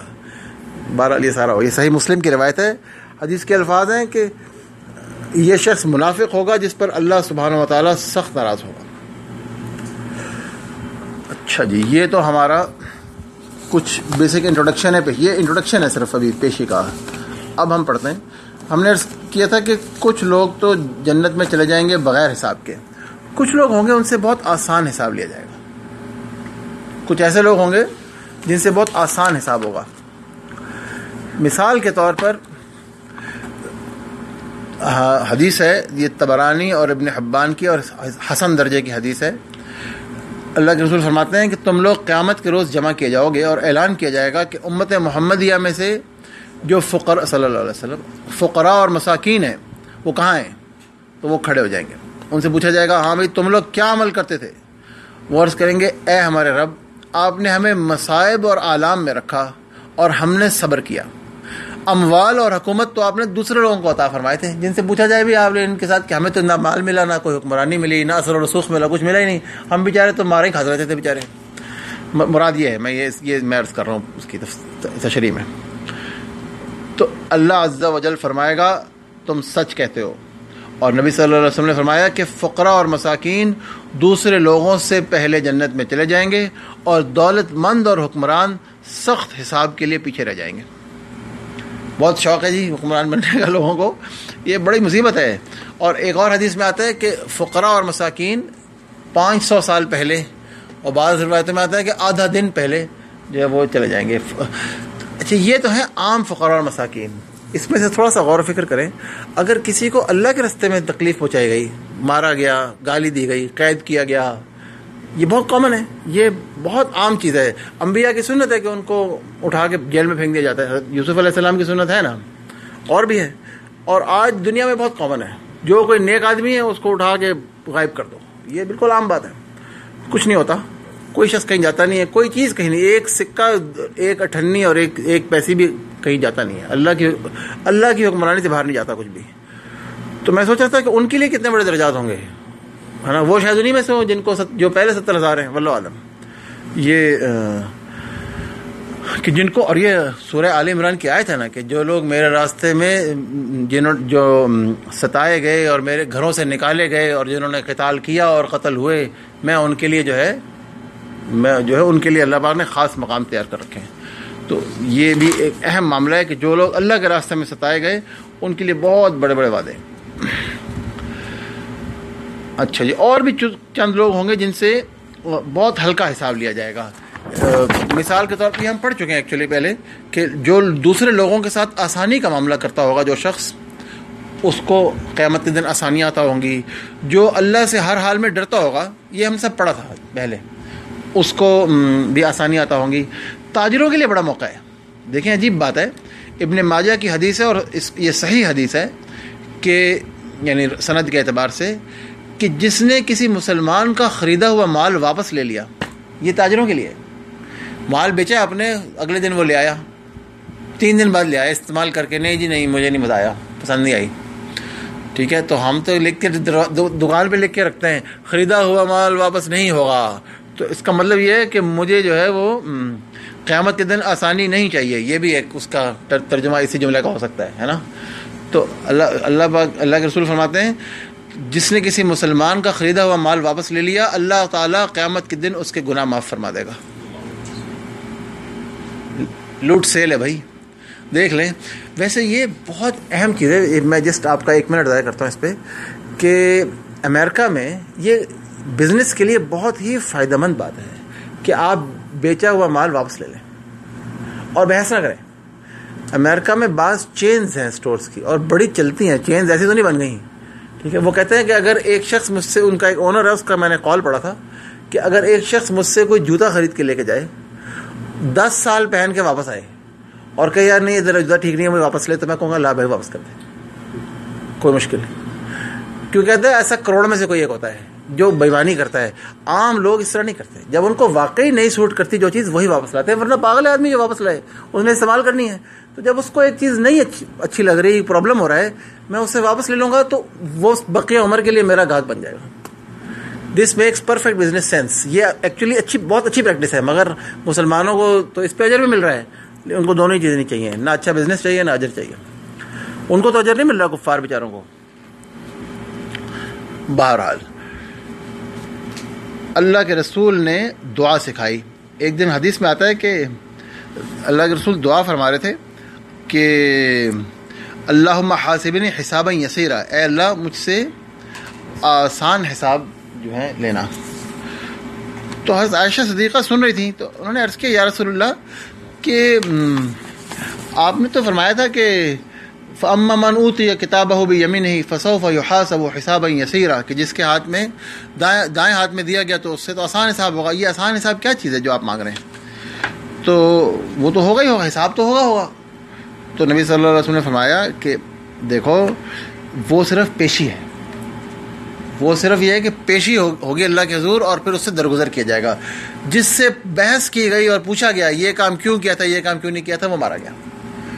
ٹھیک ہے, اگر کسی سے پوچھا گیا کبھی تو نے یہ کام کیوں کیا تھا اور یہ کیوں نہیں کیا تھا, جس سے مناقشہ کی حدیث کے الفاظ ہیں, جس سے مناقشہ, عربی کی مناقشہ کہتے ہیں ڈسکس کرنے کو, پوچھنے کو, گفت و شنید کرنے کو, جس سے ڈسکشن ہو گئی وہ مارا گیا. بس پیش ہوتے گئے اور معاف ہوتے گئے, بس ٹھیک ہے. تو یہ اللہ کے رسول نے دعا سکھائی. بعض لوگوں سے بڑا خوفناک حساب بھی ہوگا, یہ سن لیں, سارے سننے والے ہیں. قیامت کے روز 3 افراد کا حساب سب سے پہلے ہوگا. یہ بہت مشہور حدیث ہے, ہم سن چکے ہیں, آج تفصیل ہے اس کی. ایک شخص ہوگا جو شہید ہوگا, اس کو بلایا جائے گا اور کہا جائے گا, اللہ پاک اس کو اپنی نعمتیں بتائے گا ساری, میں نے تجھے یہ نعمتیں دیں, تو نے کیا کیا. وہ اعتراف کرے گا, وہ کہے گا بالکل یا اللہ آپ نے مجھے نعمتیں دیں.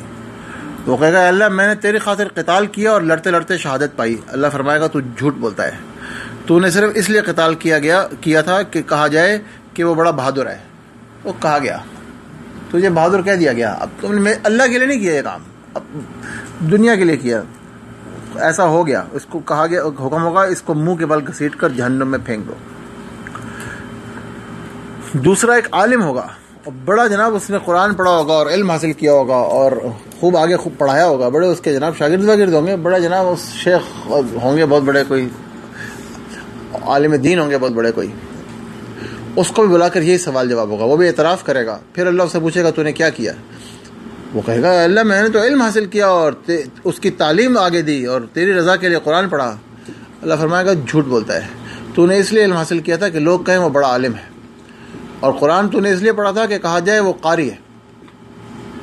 قرآن حضرات میں نے دیکھا ہے، اللہ پاک ہمیں بھی اور ان کو معاف فرمائے، بعض اوقات بہت زیادہ خوبصورت بنا کے پڑھتے ہیں، مجھے بڑا ڈر آتا ہے بعض اوقات، جو ایک حد سے زیادہ اس میں خوبصورتی پیدا کرنا جو ہے نا، اس سے بھی ڈرنا چاہیے، کہ اس سے ہوتا ہے کہ دل میں عجب آ جاتا ہے، اپنی جو ہے نا وہ خود پسندی آ جاتی ہے، یہ بہت خوفناک چیز ہے۔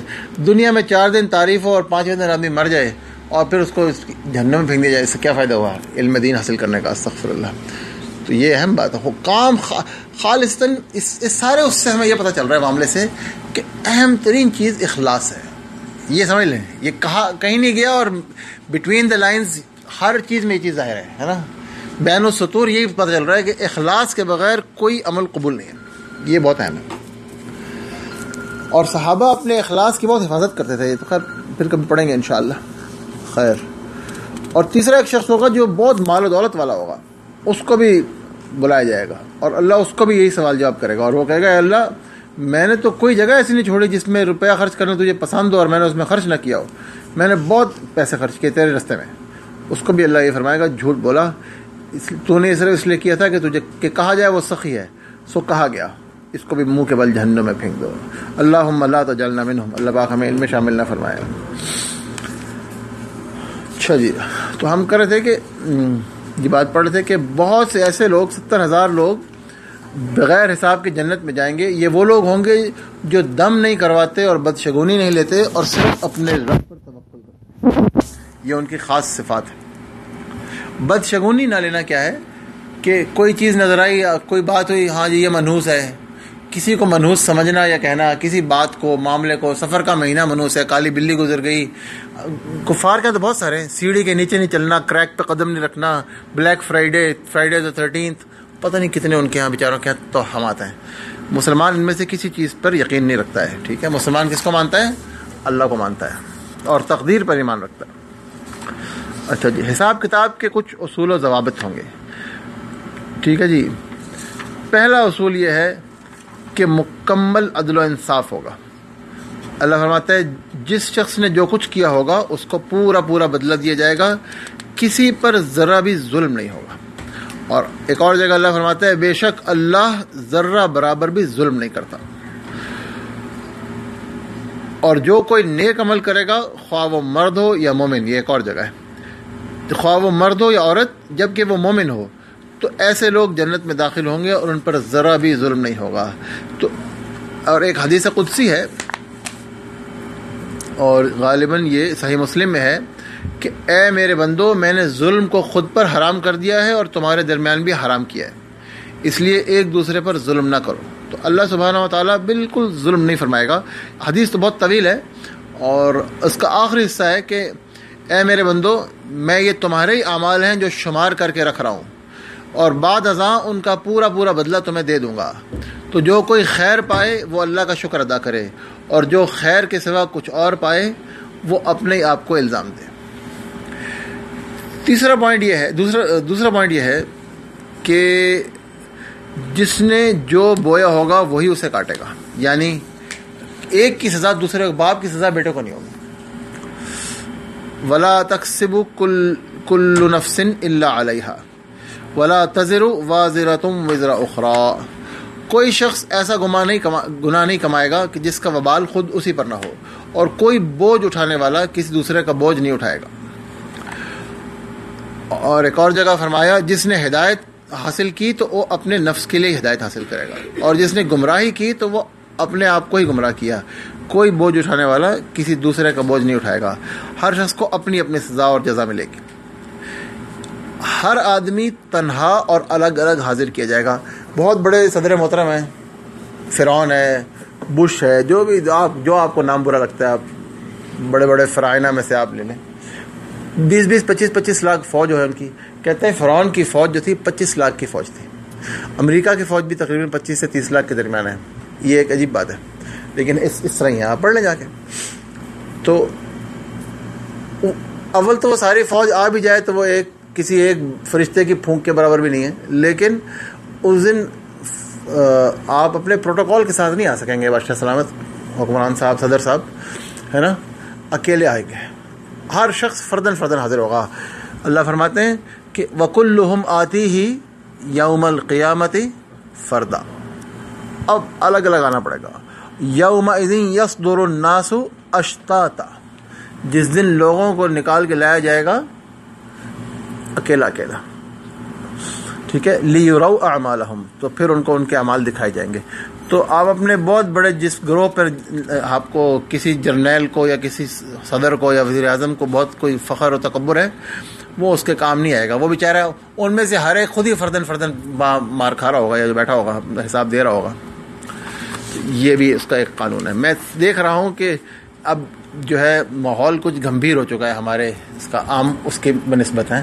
جو واقعاتی لیکچر ہوتا ہے اس میں ماحول اتنا گمبھیر نہیں ہوتا.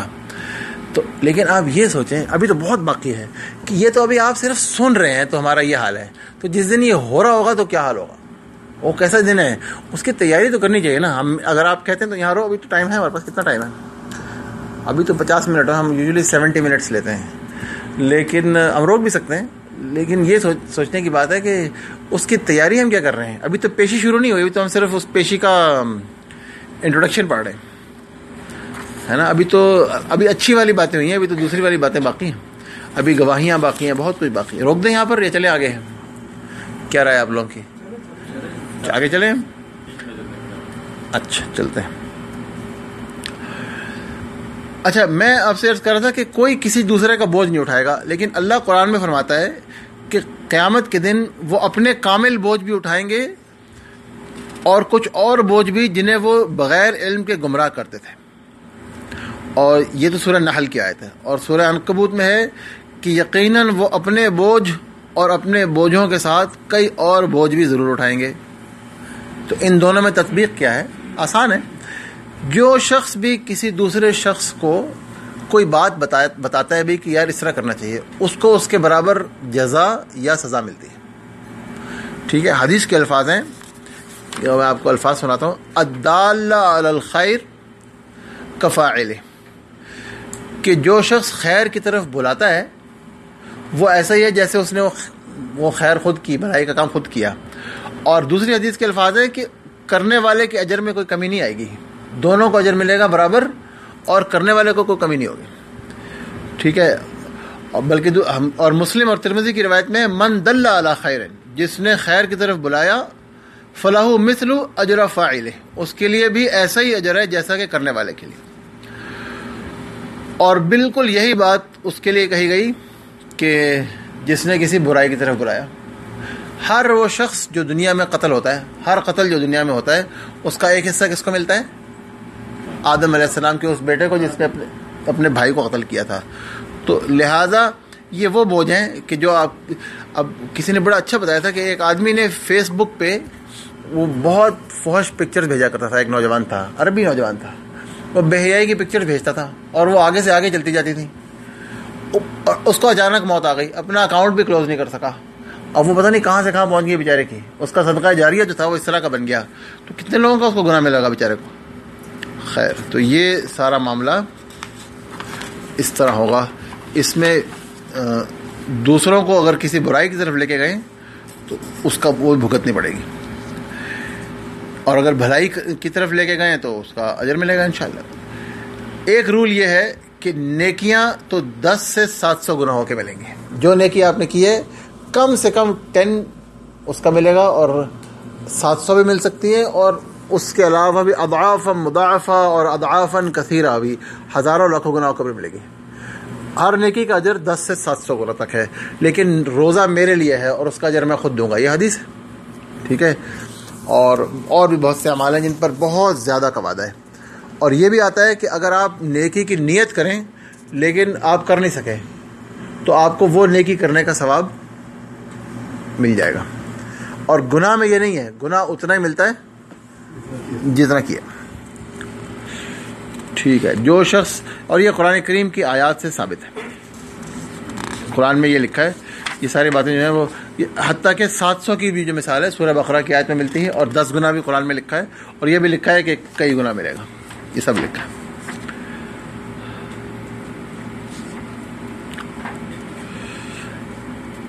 یہ حدیث سننے والی ہے، مجھے یقین ہے آپ لوگوں نے بارہا سنی ہوگی، لیکن بہت ہی خوبصورت اس کے الفاظ ہیں، اس لیے پھر سن لیتے ہیں. جس نے ایک نیکی سر انجام دی تو اس کے لیے 10 گنا ہے، اور میں زیادہ بھی عطا کرتا ہوں. اللہ فرما رہے ہیں، یہ حدیث قدسی ہے. حدیث قدسی کس کو کہتے ہیں؟ کہ جس میں رسول اللہ صلی اللہ علیہ وسلم راوی ہیں اور فرما رہے ہیں اللہ کریم. صرف یہ کہ الفاظ اس کے قرآن کے الفاظ کی طرح نہیں ہیں، لیکن یہ بات یہی ہے. اور جس نے ایک نیکی کی وہ اس کے لیے 10 گنا ہے، اور میں اس سے بھی زیادہ بھی دیتا ہوں. اور جس نے ایک برائی کا ارتکاب کیا اس کی سزا اسی کے مثل ہے، یا پھر میں اسے معاف کر دیتا ہوں. اللہ پاک تو کریم ہے، ہم اللہ پاک کی طرف بڑھنے والے بنے تو صحیح. اور جس نے زمین بھر کے گناہ کیے مگر وہ مجھے اس حالت میں ملا کہ میرے ساتھ کسی کو شریک نہیں ٹھہراتا تھا، میں اسے اتنی مغفرت سے نواز دوں گا، کوئی مشکل نہیں، معاف کر دوں گا سارا ہی، پوری زمین بھر کے. جو ایک بالشت میری طرف آتا ہے میں ایک ہاتھ اس کے قریب جاتا ہوں، اور یعنی بالشت یہ ہے اور ہاتھ یعنی پورا بازو. اور جو ایک ہاتھ میرے قریب آتا ہے تو میں دونوں بازوؤں کے پھیلانے کے بقدر اس کے قریب آتا ہوں، اور جو میرے پاس چل کے آتا ہے میں اس کے پاس دوڑ کے جاتا ہوں. اللہ کو کیا ضرورت ہے کہ کسی کے پاس دوڑ کے جائے؟ اللہ کا تو کوئی کام نہیں ہم سے اٹکا ہوا، ہمارے سارے کام اللہ سے اٹکے ہوئے ہیں. وَإِلَى اللَّهِ تَسِيرُ الْأُمُورُ، سارے کام کہاں سے ہوتے ہیں؟ اللہ سے. تو یہ تو اللہ پاک کی کرم نوازی ہے کہ اللہ پاک کہتا ہے جی میری طرف چل کے اور میں دوڑ کے آؤں گا. دوڑنے کے محتاج کون ہے؟ وہ ہم ہیں، دوڑنے کے محتاج تو ہم ہیں. یہ صحیح مسلم کی حدیث ہے، اور بھی کئی کتابوں میں آپ کو ایک حوالہ دے رہا ہوں. اچھا جی، قیامت کے دن بہت سے باتوں کی جواب دہی ہوگی. ہم پہلے عرض کر رہے تھے، اللہ پاک فرماتے ہیں وقفوہم انہم مسئولون، ان کو ذرا روکو، ان سے سوال جواب ہوں گے. بعض چیزیں ایسی ہیں جو معاف نہیں ہوں گی، بھائی سیدھی بات ہے. اس پیشی میں بعض چیزیں ایسی ہیں جو معاف نہیں ہوں گی، اور ان میں سے سب سے اہم ترین اور غالباً واحد اہم ترین چیز کیا ہے جس نے کبھی معاف نہیں ہونا؟ وہ کیا ہے؟ شرک ہے. ٹھیک ہے. اللہ نے قرآن میں فرمایا بے شک اللہ شرک نہیں بخشتا، اس چیز کو نہیں بخشتا کہ اس کے ساتھ شرک کیا جائے، اس کے علاوہ جسے چاہے بخش دیتا ہے. جس نے شرک کیا اللہ کے ساتھ اس نے بڑا جھوٹ گھڑا اور بڑے گناہ کا کام کیا. یہ بات شاید ہم اس سے پہلے پڑھ چکے ہیں ایک اور کلاس میں، کہ کچھ بھی ہو جائے، کوئی جتنا مرضی گناہ ہو جائے، شرک سے بہت بچیں. شرک کے شائبے سے اور شک سے بھی بچیں. ٹھیک ہے. شرک کیا ہے؟ بالکل مختصر ترین الفاظ میں عرض کرتا ہوں، کسی دوسری ذات کو یہ سمجھنا کہ اللہ کی ذات یا صفات میں اس کا کوئی حصہ ہے، یا کوئی اور شخص دعائیں سن سکتا ہے جیسے کہ ہم اللہ سے دل میں دعائیں کرتے ہیں. کسی دوسرے کے بارے میں سمجھنا کہ وہ بھی دعائیں سن سکتا ہے، وہ کوئی فائدہ یا نقصان پہنچا سکتا ہے. ٹھیک ہے. رزق دے سکتا ہے، اولاد دے سکتا ہے، یہ چیزیں کچھ کسی کو دے سکتا ہے یا کچھ کسی سے لے سکتا ہے. ٹھیک ہے. یا اس کسی کی پکار سن کر اس پہ کارروائی کر سکتا ہے. یہ سارا صراحتاً شرک ہے. یہ بہت میجر شرک ہے. اور مائنر شرک تو ریا ہے، تو کم سے کم میجر شرک سے تو بچیں آدمی، ہے نا. مائنر سے بھی بچنا چاہیے، چھوٹے سے بھی بچنا چاہیے، لیکن یہ وہ چیزیں جو معاف نہیں ہونی، باقی ہر چیز معاف ہو جائے گی. یہ وہ چیز ہے جو بغیر سچی توبہ کے معاف نہیں ہونی. باقی سچی توبہ سے تو یہ بھی معاف ہو جائے گا، وہ ایک الگ بات ہے، بلا شبہ ہے. تو یہ وہ معاملہ ہے کہ جس سے بہت ڈرنا چاہیے. اللہ پاک قیامت کے دن ان کو پکارے گا اور کہے گا کہاں ہے میرے وہ شریک جن کو تم نے ٹھہرایا ہوا تھا. بہت زیادہ اللہ پاک نے شرک، پورا قرآن شرک کی مذمت سے بھرا ہوا ہے. اعمال کی پوچھ گچھ بھی ہوگی، نعمتوں کی پوچھ گچھ ہوگی. ایک حدیث کے الفاظ ہیں کہ قیامت کے دن انسان کے قدم اپنی جگہ سے ہل نہیں سکیں گے. اب یہ پیشی ہے نا، تو اب اس کے ایک جگہ اس کو کھڑا کر دیا گیا ہے اور اس سے کہا جا رہا ہے ہاں جی یہ بتائیے. جب تک 5 باتوں کے متعلق وہ جواب نہیں دیتا. نمبر 1، عمر کن کاموں میں گزاری، نمبر 2 جوانی کن کاموں میں گزاری، نمبر 3 مال کہاں سے کمایا، اور نمبر 4 کہاں خرچ کیا، اور نمبر 5 جو علم حاصل کیا تھا اس پر عمل کہاں تک کیا۔ اب ہوتا یہ ہے کہ میں نے دیکھا ہے، اور یہ بھی نہ ہونے سے بہت بہتر بات ہے کہ آدمی 60 سال کا ہو جاتا ہے، ریٹائر ہوتا ہے، پھر کہتا ہے کہ چلو یار اب میں جو ہے نا نیک بن جاؤں، جبکہ ایک اہم سوال یہ ہے کہ جوانی کن کاموں میں گزاری اور پوری عمر کن کاموں میں۔ ہو سکتا ہے 60 سال اگلے دن آپ مر جائیں، تو اس کام کو پوسٹ پون نہ کریں۔ پاکستان کے ایک جنرل صاحب ہیں، جنرل شاہد عزیز، انہوں نے خود اپنی کتاب میں یہ بات لکھی ہے، میں ان کو کوٹ کر رہا ہوں، ان کی کتاب ہے یہ خاموشی کہاں تک۔ اس میں وہ لکھتے ہیں کہ وہ لیفٹنٹ جنرل ریٹائر ہوئے ہیں آرمی سے، اور بڑے سینئر لیفٹنٹ جنرل بہت سینئر ہوتا ہے، کور کمانڈر بھی رہے، CGS بھی رہے، بڑا کچھ رہے، آپ کو پتہ ہی ہے، اور بہت نیک نام افسر ہیں۔ اس میں ہمارے زمانے کے ہیں تو میں جانتا بھی ہوں اس بات کو کہ بہت نیک نام افسر ہیں۔ تو وہ کہتے ہیں کہ انہوں نے کہا جس دن میں ریٹائر ہوا میں نے سول کپڑے پہنے اور کھڑا ہو گیا اپنے کمرے میں اور اللہ تعالیٰ کو سلوٹ کیا کہ اے اللہ میں تیری خدمت میں حاضر ہوں۔ یہ خود لکھتے ہیں، وہ کہتے ہیں ساتھ ہی مجھے لگا جیسے اللہ نے مجھے کہا کہ ساری عمر تو گزارا ہے، تو اب میرے تو کس کام کا ہے۔ خود لکھا انہوں نے کہ ساری عمر تو نے اور چیزوں میں گزاری ہے، تو اب تم مجھے کیا دینے آئے ہو، اب کیا فائدہ ہے۔ تو حالانکہ انشاءاللہ فائدہ ہے، مرنے سے، موت کی ہچکی سے پہلے توبہ کرنے کا فائدہ ہے، نو ڈاؤٹ اباؤٹ اٹ، اس کو ہم ڈینائی نہیں کر سکتے۔ اور اللہ کریم وہ 80 سال کا بڈھا تھا جو ساری عمر جس نے گناہوں میں گزارے اور اس نے توبہ کر لیا، اللہ نے اس کو معاف کر دیا، اور 99 قتل معاف، ہر چیز معاف ہو سکتی۔ سچی توبہ سے کوئی ایسا گناہ نہیں ہے جو سچی توبہ سے معاف نہ، انکلوڈنگ شرک اینڈ کفر، اور ہر چیز ایسے ہی ہے نا، سچی توبہ سے تو ہر چیز معاف ہو جاتی ہے، یہ ایک الگ بات ہے۔ لیکن جو آج جوان ہیں یا جس بھی عمر میں ہیں، وہ اپنے اس کام کو کل تک پوسٹ پون نہ کریں، پتہ ہی نہیں ہے کہ کل آئے گی کہ نہیں آئے گی۔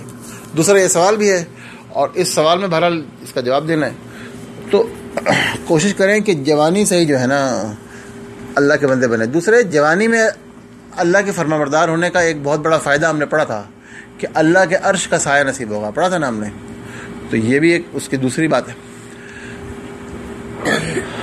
حدیث میں آتا ہے کہ عزت، عہدہ، دولت، بیوی، سواری، یہ سب اللہ کی نعمتیں ہیں، اور اس سے پوچھا جائے گا۔ تندرستی اور ٹھنڈا پانی بھی اللہ کی نعمت ہے۔ ایک بڑی طویل حدیث ہے کہ بیچارے مدینہ منورہ میں بیچارے ہجرت کر کے گئے جو مکہ والے، وہ طویل ہے، میں اس کو مختصر عرض کرتا ہوں خلاصہ اس کا۔ تو وہاں تو کھانے کو نہیں ملتا تھا، 2-2 3-3 دن بھوکے رہنا پڑتا تھا، فاقے آتے تھے۔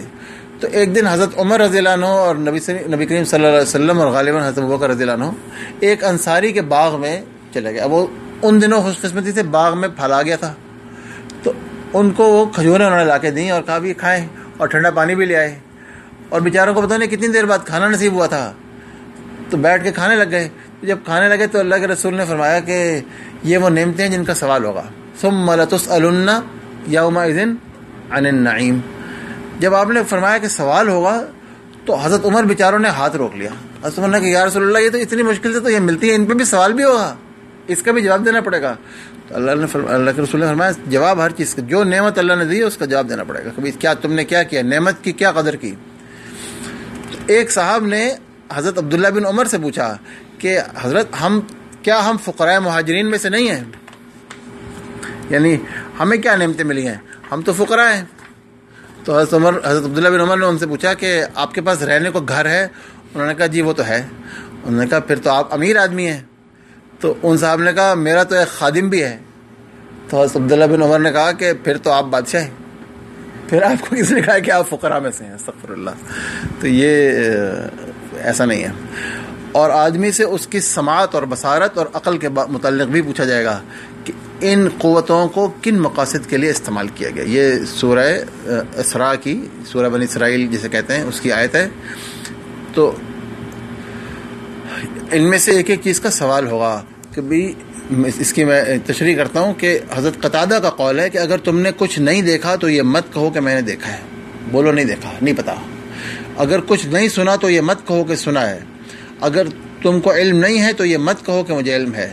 اللہ ان سب باتوں کے متعلق تم سے پوچھے گا۔ جس چیز کے بارے میں نہیں پتا بولو نہیں پتا، ہے نا۔ آپ کو معلوم ہے امام مالک کے پاس ایک شخص آیا اس نے ان سے میرا خیال ہے کچھ 60 سوال کیے اور 40 پہ انہوں نے کہا نہیں پتا. اور وہ 1 مہینہ سفر کر کے آیا تھا اور اس نے کہا کہ امام میں اتنی دور سے آیا ہوں اور آپ مجھے 40 سوالوں میں کہہ رہے ہیں نہیں پتا اور 10-20 سوالوں میں کہا کہ ہاں بھائی یہ مسئلہ ہے, تو میں وہاں کے جا کے کیا جواب دوں گا؟ تو انہوں نے کہا ان کو جا کے کہنا کہ مالک کہتا ہے کہ مجھے نہیں پتا. سیدھی بات ہے, اور کیا کہو گے؟ نہیں پتا تو نہیں پتا. اچھا جی, آپ نے شاید وہ آپ کو آیا ہو وہ جواب کہ یہاں بڑے عالم ہیں یہاں پر سعودی عرب میں, اور ان کو کسی نے سوال کیا کہ ایک عورت ہے اور اس کے وہ حاملہ ہے اور اس کے پیٹ میں کچھ 7 مہینے کا یا 6 مہینے کا بچہ ہے, اور ڈاکٹرز یہ کہہ رہے ہیں کہ پریگنینسی ٹرمینیٹ کر دو, پریگنینسی کو ختم کر دو. تو آپ کی شیخ کیا رائے ہے؟ شیخ نے کہا مجھے نہیں پتا. لوگوں نے کہا حضرت آپ سعودی عرب کے سب سے سینئر بوڑھے ترین اور سینئر ترین آدمی ہیں اور آپ بہت بڑے عالم ہیں, ان کا نام مجھے بھول گیا ہے, تو آپ کہہ رہے ہیں مجھے نہیں پتا, تو یہ کیسے آپ بات کہہ رہے ہیں؟ کیوں نہیں پتا؟ یہ کیسے ہو سکتا ہے آپ کو نہ پتا ہو؟ انہوں نے کہا یار دیکھو, اگر میں کہتا ہوں کہ اس کی پریگنینسی ٹرمینیٹ کر دو تو ایک جاندار کی جان جاتی ہے, اور اگر میں کہتا ہوں کہ نہ کرو اور عورت اس سے مر گئی تو پھر ایک انسان مرے گا. تو میں تو قیامت کے دن اس کی ذمہ داری نہیں لے سکتا, مجھے اس کا جواب نہیں پتا, ڈاکٹرز فیصلہ کریں. بیچارے وہ ایسے اللہ سے, وہ سب سے سینئر, بہت ہی سینئر عالم ہیں, انہوں نے کہا بھائی میں اس کا ذمہ لینے پہ قیامت کے دن میں ذمہ نہیں لوں گا. اس آدمی کو جو ہے نا آپ سمجھ لیجئے کہ ایمان ہے کہ قیامت آنی ہے اور جواب دہی ہونی ہے, ورنہ بہت سے علماء کو بھی ایمان نہیں ہے اس بات پہ. منہ کھول کے علماء کیا, آپ کسی محفل میں ایک مسئلہ بیان کر دیں تو سوائے عالم کے باقی ہر آدمی آپ کو اس کے 10 فتاوا بتائے گا. جو عالم ہوگا نا چپ کر کے سوچے گا یار پتہ نہیں اس کا کیا جواب ہے. ایسا ہی ہے. تو یہ اللہ کو جواب دینا ہے بھائی. سب سے پہلے کس سے حساب ہوگا؟ یہ بھی ایک بڑا اعزاز ہے, ہم پڑھ چکے ہیں. سب سے پہلے کس سے حساب ہوگا؟ امت مسلمہ سے. ہم آخری بھی ہیں اور پہلے بھی ہیں. اور سب سے پہلے کس چیز کا حساب ہوگا؟ میرا خیال یہاں روک دیتا ہوں بس, پہلے یہ آخری چیز ہے آج کے لحاظ سے. سب سے پہلے خون کا حساب ہوگا, جو قتل کیے گئے ہوں گے ان کا حساب ہوگا. اور جیسے میں عرض کر رہا تھا کہ یہ بڑا اہم معاملہ ہے. ایک شخص دوسرے آدمی کا ہاتھ پکڑ کر اللہ کے حضور لائے گا اور کہے گا کہ یا رب اس نے مجھے قتل کیا تھا. اللہ تعالیٰ اس سے فرمائے گا کیوں بھائی, تم نے اس کو کیوں قتل کیا تھا؟ پھر اللہ خود ہی جواب دے گا تم نے اسے اس لیے قتل کیا تھا کہ عزت ساری تمہاری ہو جائے. یا اور دوسری حدیث میں آتا ہے کہ ایک اور آدمی کو لایا جائے گا تو اللہ اس کو کہے گا تم نے اس کو اس لیے قتل کیا کہ عزت ساری فلاں کے لیے ہو جائے. اس کو ذرا غور سے سمجھیں. اس لیے قتل کیا تھا کہ اللہ کی راہ کے سوا کسی اور وجہ سے قتل کیا تھا. کسی انسان کو اللہ کے سوا کسی اور وجہ سے قتل کرنا, سوائے اس کے کہ جہاد فی سبیل اللہ میں قتل کیا جائے یا قصاص میں قتل کیا جائے, اس کے علاوہ سب کا سب کیا ہے؟ قتل ناحق ہے. عصبیت کی بنیاد پر, قومیت کی بنیاد پر, انتقام کی بنیاد پر, دشمنی کی بنیاد, جو بھی بنیادیں اس کے علاوہ, مال کھانے کے لیے واٹ ایور. صرف 2 وجوہات ہیں جو یا تو اللہ کی حدود میں سے کوئی حد نافذ کی جا رہی ہے تو انسان کی جان لی جا سکتی ہے, یا اللہ کا کلمہ بلند کرنے کے لیے جنگ کی جا رہی ہے تو اس میں انسانوں کو قتل کیا جا سکتا ہے. تیسری کوئی وجہ نہیں ہے. حتیٰ کہ قومیت اور عصبیت اور وطنیت قطعاً اس کے جائز اسباب نہیں ہیں, کلیئرلی اس میں کوئی شک نہیں ہے. دفاع کے لیے کر سکتے ہیں, دفاع میں کر سکتے ہیں, لیکن ویسے اس کی اجازت نہیں ہے. تو اللہ فرماتا ہے تم نے اسے اس لیے قتل کیا تھا کہ عزت ساری کی ساری فلاں کی ہو جائے. فلاں کین بی اینی تھنگ, فلاں کین بی اے پرسن, فلاں کین بی اے کانسیپٹ, ہے نا. تو یہ کچھ بھی ہو سکتا ہے, اس کی اجازت نہیں, بالکل حرام ہے سختی سے. اس کو اس کی پھر یہ بخاری مسلم کی حدیثیں ہیں ساری, بالکل صحیح ترین روایتیں ہیں, اور انشاءاللہ اس سے آگے اگلی دفعہ پڑھیں گے. اللہ کریم ہمیں سمجھنے کی اور عمل کرنے کی توفیق عطا فرمائے. آمین. سبحانک اللہم و بحمدک, نشہد ان لا الہ الا انت, نستغفرک و نتوب الیک.